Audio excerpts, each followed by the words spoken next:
Hello students, welcome to our YouTube channel. आज हम आए हैं एक नए टॉपिक के साथ जिसका नाम है डीएनए। इससे पहले कि हम टॉपिक को स्टार्ट कर रहे हैं, एक छोटा सा एक कॉमन सेंस का क्वेश्चन कि sir why we are same age like our parents. हम अपने माँ बाप के जैसे क्यों हैं। मेरे कहने का मकसद है कि जैसे कि आप एक आम का दरख्त लगाएं तो उसके अंदर आम का पौधा ही क्यों पैदा होता है। अगर आप इंसान को लें तो उनसे इंसान ही क्यों पैदा होता है, मंकी से मंकीज ही क्यों पैदा होता है। देयर कुड बी डिफरेंस, लेकिन उसके पीछे कोई ना कोई एक राज छुपा हुआ है और उस राज का नाम है दैट केमिकल सब्सटेंस जो कि पीछे छुपा हुआ है, जो कि हमको अपने पेरेंट्स के जैसा बना रहा है। वो एक्चुअली डीएनए होता है। हम डीएनए की तरफ जाते हैं तो sir DNA is the genetic material that carries the instruction for life. DNA एक केमिकल सब्सटेंस है, कुछ भी नहीं है, एक केमिकल सब्सटेंस है, एक लंबा सा केमिकल मॉलिक्यूल है that carries the instruction for life. Instruction for life का मतलब है कि जो ऑर्गेनिज्म, लिविंग ऑर्गेनिज्म अपनी पूरी जिंदगी के अंदर जो कुछ भी करता है, everything from the production of energy to the formation of new organism, energy के बनाने से लेके एक नया बच्चा, एक नई जनरेशन पैदा करने तक सारे कामों को कंट्रोल करने के लिए डीएनए रेस्पॉन्सिबल है। तो हम कहते हैं सर ये हमारा जेनेटिक मटेरियल है, ये हमारी बॉडी के अंदर जेनेटिक इंफॉर्मेशन को रखता है। जेनेटिक इंफॉर्मेशन क्या है? वो इंफॉर्मेशन जो कि बताती है सेल को, हमारी बॉडी को, कि चीजों को कैसे चलाना है, हमारी बॉडी के अंदर कैसे लिविंग लाइफ एक्टिविटीज करनी है, किस तरीके से हमको जिंदा रखना है। तो ये सारी एक्टिविटीज को कंट्रोल करने के लिए जेनेटिक मटेरियल चाहिए। और जेनेटिक मटेरियल जो है उसके पास सारे इंस्ट्रक्शन होते हैं, सारे कोड्स होते हैं जिंदगी के, और वो कोड किस में लिखे होते हैं? डीएनए में। ओके, होपफुली समझ में आ गया आपको। अच्छा, अब हम ये दूसरा सवाल जो हम पूछने वाले हैं कि सर डीएनए पाया कहां जाता है। ये दूसरा इंपॉर्टेंट क्वेश्चन होता है कि सर डीएनए अगर आप ढूंढें तो किसी भी जानदार में कहां होता है। तो आप कहेंगे कि सर डीएनए के लिए आपको डीप डाइव लगानी पड़ेगी, आपको अंदर गोता लगाना पड़ेगा। किसके अंदर? एक सेल के अंदर। आप जाएंगे एक सेल में, अगर वो प्रोकैरियोटिक सेल है या फिर वो यूकैरियोटिक सेल है। अच्छा, मुझे कमेंट बॉक्स में इसका आंसर जरूर बताइएगा कि what is the difference between prokaryotic and eukaryotic cell. अच्छा, अब देखें तो जो डीएनए है वो आपको मिलेगा एक सेल के अंदर, उसके न्यूक्लियस में। उसके न्यूक्लियस के अंदर पाए जाते हैं कुछ खास किस्म के धागे। वैसे नॉर्मली तो वो खुले रहते हैं, उसको आप क्रोमेटिन बोलते हो, लेकिन जब वो सेल डिवाइड होने जा रहा होता है तो वो ऐसे मोटे धागे बन जाते हैं। और इन मोटे धागों को हम बोलते हैं sir they are called chromosomes. They are called chromosomes. तो अब ये कन्वर्ट हो चुके हैं भाई क्रोमोसोम्स में। और जब ये क्रोमोसोम्स में कन्वर्ट हो जाते हैं, अब आपके लिए इसको देखना इजी हो जाता है, इसको स्टडी करना इजी हो जाता है। जब हमने क्रोमोसोम्स को स्टडी किया, जब हमने इसको स्टडी किया तो हमें उससे मिला ये लंबा सा धागा, ये द थ्रेड ऑफ लाइफ, जिंदगी का धागा। और इसी जिंदगी के धागे को हम बोलते हैं द डीएनए। Okay, DNA. अच्छा, वैसे डीएनए स्टैंड्स फॉर, आप लोगों ने कमेंट किए थे, दैट वाज वेरी गुड, काफी स्टूडेंट्स ने जवाब दिए इसके। और डीएनए का फुल फॉर्म था D oxy ribo nucleic acid. Okay, D oxy ribo nucleic acid. DNA जो होता है वो डबल स्ट्रैंडेड, दो पट्टियों के ऊपर मुश्तमिल एक लंबा सा मॉलिक्यूल होता है, डबल स्ट्रैंडेड। हम इसके लिए वर्ड यूज करते हैं, जो डीएनए है वो डबल स्ट्रैंडेड है या डबल स्ट्रैंड है। ओके, दो पट्टियों पर मुश्तमिल होता है। और इसका एक मॉडल पेश किया गया, एक दो साइंटिस्ट थे जिन्होंने एक मॉडल तैयार किया कि डीएनए कैसा दिखता है। उनके नाम थे Watson and Crick, James Watson and Francis Crick. James Watson और फ्रांसिस क्रिक ने 1953 में ये मॉडल पेश किया था जिसका नाम था DNA double helix model. DNA double helix model जो है वो बताता है कि डीएनए दो पट्टियों पर मुश्तमिल है। ओके, अब चलते हैं आगे। अच्छा, डीएनए, अब सवाल आता है, देखें पहला सवाल था हमारे पास कि डीएनए क्या है सर। वो जेनेटिक मटेरियल है, इंस्ट्रक्शन फॉर लाइफ रखता है। दूसरा सवाल आता है कि sir where does it found, DNA present कहां होता है, कहां मिलेगा। तो आप कहेंगे सर एक सेल के न्यूक्लियस में। तभी आपको क्रोमोसोम तब दिखाई देंगे जब वो सेल डिवाइड हो रहा हो। ओके, वैसे आपको क्रोमेटिन की फॉर्म में मिलेगा। अब तीसरा सवाल हमारे पास पैदा होता है कि सर डीएनए जो है वो काम कैसे करता है। लेकिन उससे भी पहले कि हम इसके काम के बारे में पढ़ें, एक और छोटा सा सवाल जो आपके जहन में आएगा कि सर डीएनए खुद बना किसका हुआ है। हाँ ठीक है, लंबा सा मॉलिक्यूल है, ओके, लेकिन इसके अंदर क्या प्रेजेंट होता है, कोई स्पेसिफिक चीज। तो आप बोलेंगे सर डीएनए जो होता है वो बना होता है खास किस्म के मॉलिक्यूल्स का जिनको न्यूक्लियोटाइड्स बोलते हैं। ओके। जो डीएनए है वो बना होता है खास किस्म के मॉलिक्यूल्स का, जिनको बोलते हैं न्यूक्लियोटाइड्स। न्यूक्लियोटाइड्स क्या है?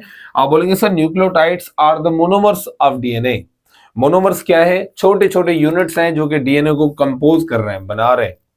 मोनोमर्स ऑफ डीएनए कौन है? न्यूक्लियोटाइड्स हैं। अच्छा, अगर ये मोनोमर हुआ तो डीएनए क्या हुआ? डीएनए को आप बोलेंगे सर पॉलीमर। पॉलीमर क्या होता है? पॉलीमर का मतलब होता है जो बड़ा मॉलिक्यूल हो, जो एक जैसे या सिमिलर, एक जैसे छोटे छोटे मॉलिक्यूल का बना हो, उसको आप पॉलीमर बोलते हैं। जैसे छोटे सिमिलर मॉलिक्यूल कौन है? न्यूक्लियोटाइड। तो उनसे बन क्या रहा है? पॉलीन्यूक्लियोटाइड। उस पॉलीन्यूक्लियोटाइड का नाम क्या है? डीएनए। तो DNA is a polymer. Hopefully समझ में आ रहा है आपको। अच्छा, अगर हम बात करें डीएनए की, तो डीएनए किसका बना हुआ है? तो आप बोलेंगे सर न्यूक्लियोटाइड का। अच्छा, न्यूक्लियोटाइड क्या है? एक मॉलिक्यूल है, लेकिन ये एक मॉलिक्यूल नहीं है, ये 3 मॉलिक्यूल्स का कॉम्बिनेशन है। इसमें खुद में हर न्यूक्लियोटाइड में 3 मॉलिक्यूल होते हैं। एक का नाम है पेंटोज शुगर, यहाँ पे दिखाई दे रहा होगा आपको। पहला है पेंटोज शुगर। पेंटोज शुगर मतलब 5 कार्बन वाली शुगर। और पता है उसका नाम क्या है? उस 5 कार्बन वाली शुगर का नाम है डीऑक्सीराइबोज शुगर। डीऑक्सीराइबोज शुगर जो है वो 5 कार्बन वाली शुगर होती है, जो कि डीएनए के अंदर मौजूद होती है। दूसरा क्या होता है? एक होता है फॉस्फेट इनऑर्गेनिक फॉस्फेट, और तीसरा होता है नाइट्रोजन बेस। ये जो नाइट्रोजन बेस होता है, अच्छा देखिए न्यूक्लियोटाइड है, डीएनए किसका बना हुआ? न्यूक्लियोटाइड का। हर न्यूक्लियोटाइड में 3 चीजें हैं, फॉस्फेट है, पेंटोज शुगर है, नाइट्रोजन बेस है। और नाइट्रोजन बेस जो होते हैं वो अलग अलग होते हैं न्यूक्लियोटाइड्स में। मीन आप बोलेंगे सर न्यूक्लियोटाइड के भी टाइप होते हैं। टाइप क्यों होते हैं? कोई बात नहीं है, सिंपल सी चीज है कि सर उनमें नाइट्रोजन बेस के हिसाब से आप उसके टाइप बना सकते हैं। कितने टाइप के नाइट्रोजन बेस होते हैं? आप कहेंगे सर टोटल 4 होता है। ओके, इनके नाम हमने रखे हैं sir, they are adenine, guanine, thymine, cytosine.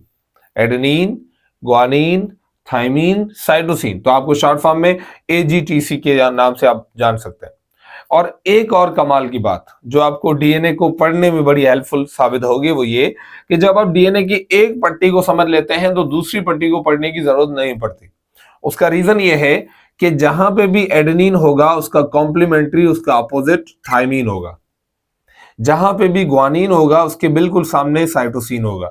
वैसे ये होते क्या है नाइट्रोजन बेस? तो आप देखेंगे कि डीएनए के सर 2 पार्ट होते हैं, देखिएगा।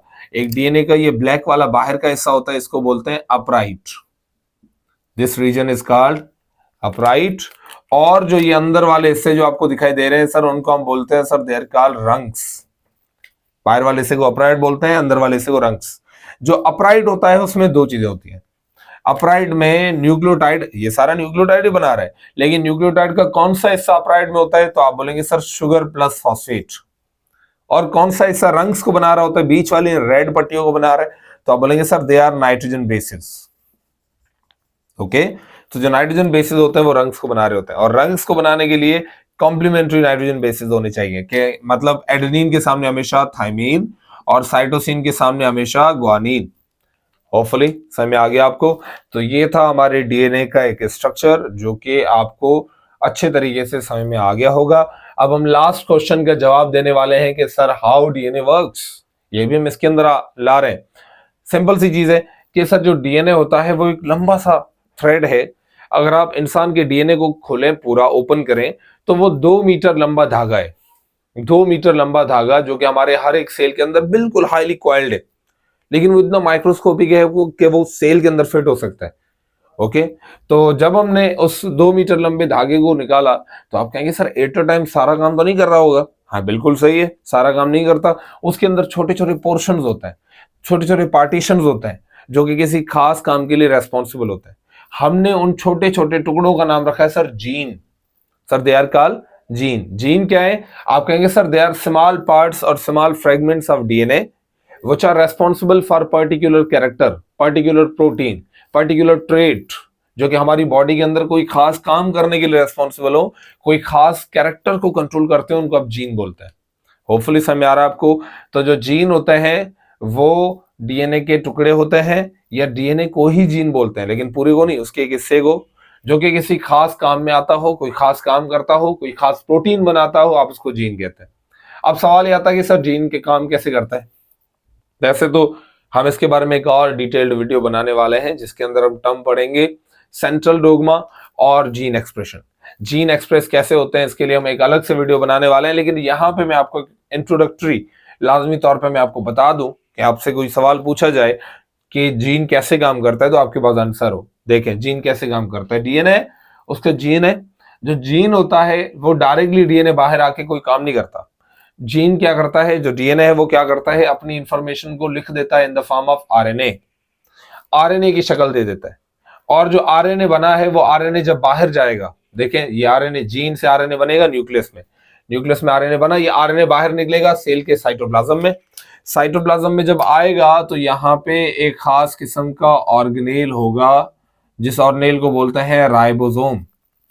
क्या बोलते हैं, राइबोसोम। जो राइबोसोम होता है वो राइबोसोम क्या करता है, उस आरएनए को, उस आरएनए के ऊपर लिखी हुई इंफॉर्मेशन को कन्वर्ट कर देता है प्रोटीन में।